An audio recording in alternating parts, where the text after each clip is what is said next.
Hello everyone and a warm welcome to Achievers YouTube channel. A very good morning guys, I hope you are doing well. स्वागत है सभी का achievers YouTube channel पर। तो कैसे हैं आप लोग? आशा करता हूँ कि शानदार तरीके से आप अपनी लाइफ को एंजॉय कर रहे हो, अपने सेहत, फैमिली और पढ़ाई का ध्यान काफ़ी अच्छी तरीके से रख रहे हो। दोस्तों, हर सुबह की तरह आज भी हम आपके सबसे पहले और सबसे बेहतरीन प्रश्नों के संकलन के साथ 3 नवंबर का करंट अफेयर्स लेकर आया हूँ, जो आपकी आने वाले पेशाओं के दृष्टिकोण से काफ़ी महत्वपूर्ण साबित होगा। शुरू करने से पहले आपसे निवेदन है कि वीडियो को लास्ट तक देखें एवं वीडियो अच्छा लगे तो लाइक शेयर कमेंट जरूर करें, क्योंकि आपकी लाइक शेयर कमेंट हम लोगों को काफ़ी मोटिवेट करता है। तो आइए बिना समय व्यर्थ किए बढ़ते अपने पहले प्रश्न की ओर। उससे पहले जो लोग अभी तक चैनल को सब्सक्राइब नहीं किए हैं उनसे मेरा रिक्वेस्ट है, प्लीज़ चैनल को सब्सक्राइब कर ले एवं बेल आइकन को दबाकर ऑल पे टैप कर ले। उससे क्या होगा, जो भी हमारे साइड से रेगुलर अपडेट होगा वो आपको सबसे पहले मिल सकेगा। ठीक है, तो ये मूव करते हैं पहले प्रश्न की तरफ। प्रश्न है, recently which state government has banned the sale of fire crackers and fire works? हाल ही में किस राज्य सरकार ने पटाखों पर बिक्री एवं आतिशबाजी पर रोक लगा दी है? तो राजस्थान सरकार के द्वारा आपका पटाखों की बिक्री पर रोक और आतिशबाजी पर रोक लगाने का घोषणा किया गया है। किसके द्वारा? राजस्थान सरकार के द्वारा किया गया। ठीक है, जिस तरीके से काफ़ी आपका पॉल्यूशन बढ़ रहा है उसको मद्देनजर देखते हुए राजस्थान सरकार के द्वारा आपका पटाखे पर बिक्री और आतिशबाजी पर रोक लगाया गया है। चलिए, राजस्थान का बात है तो राजस्थान से जुड़े इंपॉर्टेंट फैक्ट जो भी है वो देख लेते हैं। कैपिटल है जयपुर और लाइसेंस इसका जयपुर ही है। गवर्नर कलराज मिश्रा है और चीफ मिनिस्टर अशोक गहलोत है। यूनिकेम्बर में 200 सीट है और राज्यसभा में 10 सीट है। लोकसभा में 25 सीट है और इसका राजस्थान हाईकोर्ट है। ठीक है, यहाँ कुछ इंपॉर्टेंट नेशनल पार्क है वो देख लीजिए। आपका जो सबसे इंपॉर्टेंट है केवलादियो घाना नेशनल पार्क हो गया, रणथंभौर हो गया और सरिस्का नेशनल पार्क। ये 3 जो है वो सबसे इंपॉर्टेंट है। बाकी डेजर्ट नेशनल पार्क हो गया और मुकुंदरा हिल्स नेशनल पार्क हो गया। ये 2 है जो कि ये तीनों कंपेरिजन में थोड़ा सा कम इंपॉर्टेंट है। ठीक है, लेकिन आप लोग को सारा याद रखना है। Sariska national park, Ranthambore national park, Keoladeo Ghana national park, desert national park और मुकुंदरा हिल्स नेशनल पार्क। तो ये कुछ नेशनल पार्क है आपका राजस्थान में। अब ये देख लीजिए कि राजस्थान किस किस राज्य से इसका बाउंड्री शेयर होता है। तो पंजाब, हरियाणा, उत्तर प्रदेश, मध्य प्रदेश। ठीक है, तो आप लोग मैप में देख लीजिए। सॉरी, मैं यहाँ मैप नहीं दे पाया हूँ, तो अगर जो आप लोग को माइंड में मैप रिकॉल हो रहा होगा तो वहाँ देख लीजिएगा कहाँ कहाँ से हो रहा है। पंजाब हो रहा है, हरियाणा से हो रहा है, उत्तर प्रदेश और मध्य प्रदेश से। तो ठीक है, ये कुछ राज्य है जिससे आपका राजस्थान का बाउंड्री शेयर हो रहा है। अब मूव करते हैं अगले प्रश्न की तरफ। The central government has announced which of the following percent reservation of OBC in Sainik schools? केंद्र सरकार ने सैनिक स्कूलों में ओबीसी को निम्न में से कितने प्रतिशत आरक्षण देने की घोषणा की है? तो ये 27% यानी 27% आपका रिजर्वेशन देने का घोषणा केंद्र सरकार के द्वारा सैनिक स्कूलों में ओबीसी के कैटेगरी के लोगों को मतलब 27% आरक्षण देने का घोषणा किया गया है। ठीक है, कितना परसेंट देने का घोषणा किया गया है? 27%। और कौन से स्कूल में? सैनिक स्कूलों में और ओबीसी कैटेगरी के लिए। ठीक है, अब मूव करते हैं अगले प्रश्न की तरफ। प्रश्न है, प्रियंका राधाकृष्णन किस देश की पहली भारतीय मूल की मंत्री बनी है? Priyanka Radhakrishnan became the first Indian origin minister of which country? ये न्यूजीलैंड के आपका भारतीय मूल की पहली मंत्री बनी है, जो कि जिनका नाम प्रियंका राधाकृष्णन है। ठीक है, कहाँ की बनी है? तो ये न्यूजीलैंड की बनी है। अब मूव करते हैं अगले प्रश्न की तरफ। अगला प्रश्न है, the Mansar lake development scheme inaugurated in Jammu and Kashmir on November 1, 2020 by which? यानी 1 नवंबर 2020 को जम्मू कश्मीर में मानसार झील विकास योजना का उद्घाटन किसके द्वारा किया गया है? तो ये जितेंद्र सिंह के द्वारा 1 नवंबर 2020 को जम्मू कश्मीर में मानसार झील विकास योजना का उद्घाटन किया गया है। ठीक है, उत्तरी पूर्वी क्षेत्र के केंद्रीय विकास मंत्री श्री जितेंद्र सिंह ने 1 नवंबर 2020 को जम्मू कश्मीर में मानसार झील विकास योजना का उद्घाटन किया गया है। ठीक है, इनके द्वारा किया गया है। नेक्स्ट क्वेश्चन है, the United Nation Educational Scientific and Cultural Organisation has recently included which national park Madhya Pradesh under its world network biosphere reserve? Which national park? ठीक है, तो संयुक्त राष्ट्र शैक्षणिक, वैज्ञानिक और सांस्कृतिक संगठन यूनेस्को ने हाल ही में अपने बायोस्फीयर रिजर्व के विश्व नेटवर्क के तहत मध्य प्रदेश से किस राष्ट्रीय उद्यान को शामिल किया है? तो ये पन्ना राष्ट्रीय उद्यान है जो कि आपका मध्य प्रदेश में है और इसे यूनेस्को के द्वारा बायोस्फीयर रिजर्व के सूची में मतलब विश्व के नेटवर्क के बायोस्फीयर रिजर्व के विश्व नेटवर्क की सूची में शामिल किया गया। ठीक है, आपका पन्ना नेशनल पार्क को तो किया ही गया है। उसके बाद से आपका मालदीव में फबा मुलहांड अंडू एटोल जो है उसे भी इस साल की सूची में शामिल किया गया है। ठीक है, तो मूव करते हैं अगले प्रश्न की तरफ। नेक्स्ट क्वेश्चन है, which Indian women wrestler has won the mixed martial arts championship title for the 3rd consecutive time in Singapore? Bharat की किस महिला पहलवान ने सिंगापुर में लगातार तीसरी बार मिक्स्ड मार्शल आर्ट्स चैंपियनशिप का खिताब जीत लिया है। इनका नाम रितु फोगाट जी हैं और ये आपके रितु फोगाट जी हैं जो कि आपके सिंगापुर में आपका मिक्स्ड मार्शल आर्ट्स में तीसरी बार लगातार आपका ये चैंपियनशिप जीते हैं। ठीक है, तो ये इनका नाम क्या है, रितु फोगाट। ठीक है, नेक्स्ट क्वेश्चन है विच IIT institute has developed a specific bacteria biosensor detect environmental detergent pollutants. किस IIT संस्थान ने पर्यावरण डिटर्जेंट प्रदूषक का पता लगाने के लिए विशिष्ट बैक्टीरिया बायोसेंसर विकसित किया है? तो ये IIT रुड़की के द्वारा आपका पर्यावरण डिटर्जेंट प्रदूषक को पता लगाने के लिए विशिष्ट बैक्टीरिया का आपको बायोसेंसर विकसित किया गया। ठीक है, किसका किया गया? IIT रुड़की के द्वारा किया गया। ठीक है, संस्थान का दावा है कि यह इस दिशा में दुनिया की पहली खोज है। IIT रुड़की की 5 सदस्यीय टीम समान पर्यावरण प्रदूषक सोडियम डोडिसिल सल्फेट और सोडियम लॉरिक सल्फेट की उपस्थिति का पता लगाने के लिए बायोसेंसर विकसित किया है। इनका उपयोग प्रमुख रूप से साबुन, टूथपेस्ट, क्रीम, शैम्पू, डिटर्जेंट, कृषि कार्यों और उद्योगों में किया जाता है। ठीक है, तो ये किया गया है आपका IIT रुड़की के द्वारा ये किया गया है। अब मूव करते हैं अगले प्रश्न की तरफ। प्रश्न है केंद्रीय मंत्री पीयूष गोयल ने हाल ही में कहा है कि भारत सरकार किस देश से 30,000 टन आलू आयात कर रही है? Indian minister Piyush Goyal recently said that the Indian government is importing 30,000 tons of potatoes from which country?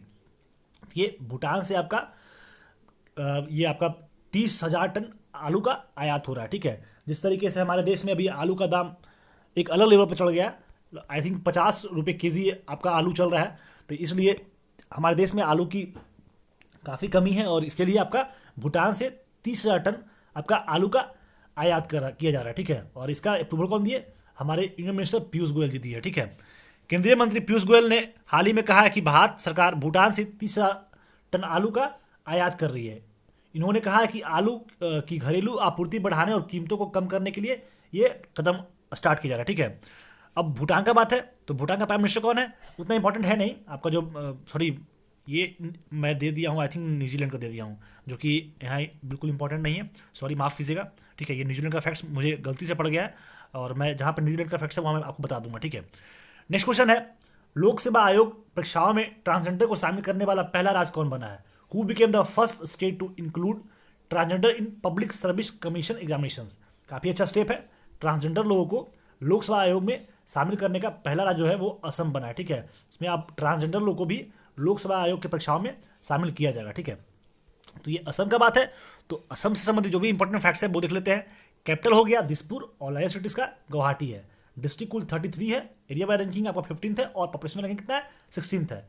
Governor Jagdish Mukhi है और चीफ मिनिस्टर सर्बानंद सोनोवाल है। ठीक है, आपका यूनिकैमरा में 126 सीट है और उसके बाद राज्यसभा में 7 सीट है और लोकसभा में 14 सीट है। नेशनल पार्क एक है दिब्रू सैखोवा नेशनल पार्क, जो कि काफ़ी इंपॉर्टेंट है। ठीक है, अब ये देख लीजिए आपका जो असम है वो किस किस राज्य से इसका बाउंड्री शेयर होता है। तो ये आपका असम का मैप ये रहा आपका। ठीक है, असम का ये मैप रहा। इधर अरुणाचल प्रदेश से शेयर होता है, मेघालय से होता है और त्रिपुरा से, मिजोरम से, मणिपुर से, नागालैंड से, यानी आपका 7 सिस्टर्स में जितने सारे स्टेट है सारे मतलब स्टेट से आपका असम का बाउंड्री शेयर होता है और इधर एक आपका वेस्ट बंगाल उससे भी बाउंड्री शेयर हो रहा है। ठीक है, तो ये असम के बारे में इंपॉर्टेंट फैक्ट्स था। अब मूव करते हैं अगले प्रश्न की तरफ। भारत और कनाडा के शोधकर्ताओं के किस सभ्यता में डेयरी उत्पाद साक्ष्य ढूंढे हैं? Researchers in India Canada have found evidence of dairy production in which civilisation? तो सिंधु घाटी सभ्यता में आपका भारत और कनाडा के शोधकर्ताओं के द्वारा अपन डेयरी उत्पाद के साक्ष्य ढूंढे हैं। चलिए आप लोग को बताना है सिंधु घाटी सभ्यता के बारे में जो भी इंपॉर्टेंट फैक्ट्स है, मतलब इसका खोज सबसे पहले कौन किए थे और किस सन में इसका खोज किया गया था और उसका जो टेन्योर है वो सबको बताना है। तो जो भी इंपॉर्टेंट फैक्ट्स है सिंधु घाटी सभ्यता का पूरा आपको इसे नहीं लिखना है। ठीक है, पूरा निबंध नहीं लिखना है, लेकिन जो मोटा मोटी जो बातें हैं आपका सिंधु घाटी सभ्यता के बारे में थोड़ा बहुत आपका 2-4 लाइन बस लिखना है। ठीक है, तो ये था आपका 10वां प्रश्न, जो कि आपका भारत और कनाडा शोधकर्ताओं के द्वारा आपका सिंधु घाटी सभ्यता में डेयरी उत्पादन का साक्ष्य ढूंढ रहे हैं। ठीक है, अब मूव करते हैं अगले प्रश्न की तरफ।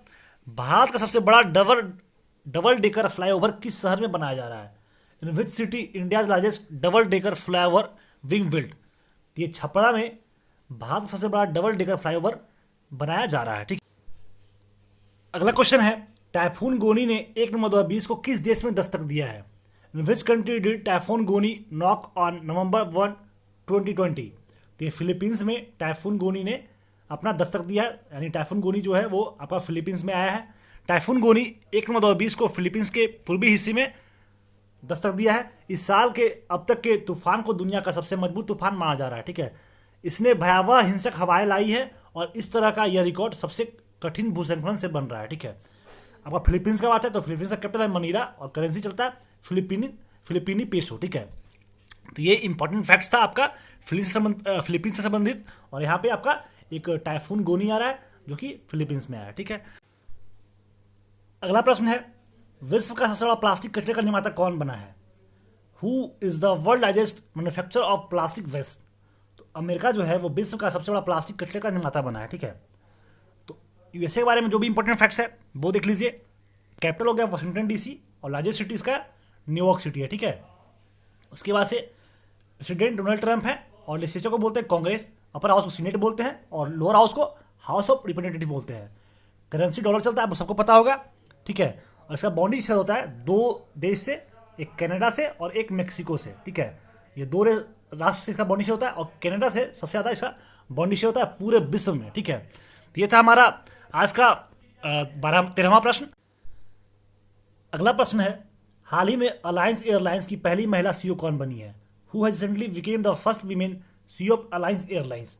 तो हरमनप्रीत सिंह जी को अलायंस एयरलाइंस की पहली महिला सीईओ बनाया गया है। ठीक है, जो कि आपका अलायंस एयरलाइंस की पहली महिला सीईओ है। ठीक है, अगला प्रश्न है, हाल ही में अमित पंघाल ने अलेक्सिस वेस्टलैंड अंतर्राष्ट्रीय मुक्केबाजी टूर्नामेंट 2020 में कौन सा पदक जीता है? Recently Amit Panghal has won which medal in the Alexis Westland international boxing tournament 2020? तो ये गोल्ड मेडल जीते हैं। इनका नाम क्या है? अमित पंघाल, जो कि अलेक्सिस वेस्टलैंड अंतर्राष्ट्रीय मुक्केबाजी टूर्नामेंट में जीते हैं। ठीक है, तो ये था आज का हमारा 15 प्रश्न। अब मूव करते हैं अगले प्रश्न की तरफ। 1 नवंबर 2020 को किस राज्य की स्थापना दिवस नहीं मनाया गया? Which states foundation day was not observe on 1 नवंबर 2020? ये बिहार का स्थापना दिवस 1 नवंबर 2020 को नहीं मनाया गया। ठीक है, अगला प्रश्न है, हाल ही में किस देश के 65% लोगों ने मतदान करके इच्छा मृत्यु के अधिकार की मांग की है? Recently 65% of the people which country have voted and demanded the right of bill to die? इसको बोलते हैं इथुनीजिया। क्या बोलते हैं? इथुनीजिया बोलते हैं। जो भी इच्छा मृत्यु लेना चाहते हैं उसको एक इंग्लिश टर्म है इथुनीजिया। ठीक है, तो न्यूजीलैंड में आपका 65% लोग मतदान करके इच्छा मृत्यु की मांग की अधिकार की है। ठीक है, सॉरी, मतलब इच्छा मृत्यु के अधिकार की मांग की है। ठीक है, 65% लोग वहाँ वोटिंग हुआ और 65% लोग वोट किए कि जो भी लोग इच्छा मृत्यु देने चाहिए उन्हें बिल्कुल देना चाहिए, क्योंकि बहुत सारे लोग होते हैं जिन्हें मरने से ज़्यादा जीने में दुख मिलता है, जिन्हें काफ़ी भयावह रोग होता है और उन्हें एक सेकंड काटना काफ़ी मुश्किल होता है। तो उन लोग क्या होता है कि उन लोग को मर जाना अच्छा रहता है। तो वही लोग वही लोग क्या मतलब जो न्यूजीलैंड में जो भी आपका निवासी हैं वोट किए हैं कि जो लोग इच्छा मृत्यु चाहते हैं उन्हें इच्छा मृत्यु दी जाए। ठीक है, तो ये 17 क्वेश्चन था जो कि न्यूजीलैंड में आपका इथुनीजिया के लिए 65% लोग वोट किए हैं। ठीक है, मूव करते हैं क्वेश्चन ऑन लास्ट डे, जिसका आंसर आप लोगों ने कमेंट में काफी अच्छी तरीके से दिया था। क्वेश्चन था, which state CM launch Kritagyata for online pension submission tracking? मतलब कृतज्ञता जो एप्लीकेशन है वो किस राज्य सरकार द्वारा आपका ऑनलाइन पेंशन जमा करने और ट्रैकिंग करने के लिए लॉन्च किया गया है? तो ये असम सरकार के द्वारा आपका कृतज्ञता एप्लीकेशन लॉन्च किया गया। ठीक है, और इस प्रश्न का आंसर अंशु कुमार जी के द्वारा काफी अच्छी तरीके से दिया गया। ठीक है, इसी तरीके से आप हर दिन आंसर करते रहिए अंशु जी। भगवान आपको खूब सारी शक्ति दे, खूब सारी ऊर्जा दे, अपने लक्ष्य को जल्दी से अचीव करो और अपने घर वालों और देश का नाम गौरवान्वित करो। ठीक है, इस प्रश्न का आंसर इनके द्वारा काफी खूबसूरती से दिया गया। आप लोग उसको एक बार जरूर रिव्यू कीजिएगा, आप लोगों को काफी फायदा मिलेगा। ठीक है, फाइनली मूव करते हैं क्वेश्चन ऑफ द डे, जिसका आंसर आप लोगों को कमेंट में देना है। Which edition of India Bangladesh navy battle exercise Bongosagar took place? ये जो आपका बोंगसर नेवी का बैटल एक्सरसाइज हुआ वो कौन सा एडिशन था? सेकेंड, थर्ड, फोर्थ और फिफ्थ? तो इस प्रश्न का आंसर आप लोगों को कमेंट में देना है। ठीक है, और जो भी अन्य प्रश्न पूछा गया है आप लोगों से उस प्रश्न का आंसर भी आप लोग देने के लिए बिल्कुल नहीं भूलिएगा। आप लोग का रिस्पांस थोड़ा सा कम पड़ रहा है, आप लोग अपना रिस्पांस दीजिए, इससे हम लोग को काफ़ी खुशी मिलेगी। ठीक है, और काफ़ी मोटिवेट भी होंगे और आप लोगों के लिए काफ़ी अच्छा कदम, काफ़ी अच्छे स्टेप उठाएंगे और आप लोगों के लिए काफ़ी अच्छे कंटेंट भी प्रोवाइड की जाएगी। ठीक है, यदि आप जीके, जीएस या स्टैटिक के कोई भी विषय का फ्री स्टडी मटेरियल पढ़ना चाहते हैं तो हमारे वेबसाइट पर ज़रूर विजिट करें, जिसका लिंक नीचे डिस्क्रिप्शन में दिया हुआ है। साथ ही साथ जीके, जीएस, करेंट अफेयर्स की डेली क्यूज़ के लिए हमारे टेलीग्राम ग्रुप को ज्वाइन करें। आज के PDF के लिए हमारे ऑफिशियल टेलीग्राम चैनल को सब्सक्राइब करें। इसका भी लिंक नीचे डिस्क्रिप्शन में दिया हुआ है। आप लोग पढ़ते रहें, घर पे रहें, सुरक्षित रहें और यदि वीडियो अच्छा लगे तो लाइक कर दें और इसे अपने सगे संबंधियों दोस्तों में शेयर करें। और यदि आप हमारे चैनल पर नए हैं तो चैनल को सब्सक्राइब कर लें। वीडियो में अंत तक बने रहने के लिए बहुत बहुत धन्यवाद। मिलते हैं आपसे अगले दिन। जय हिंद।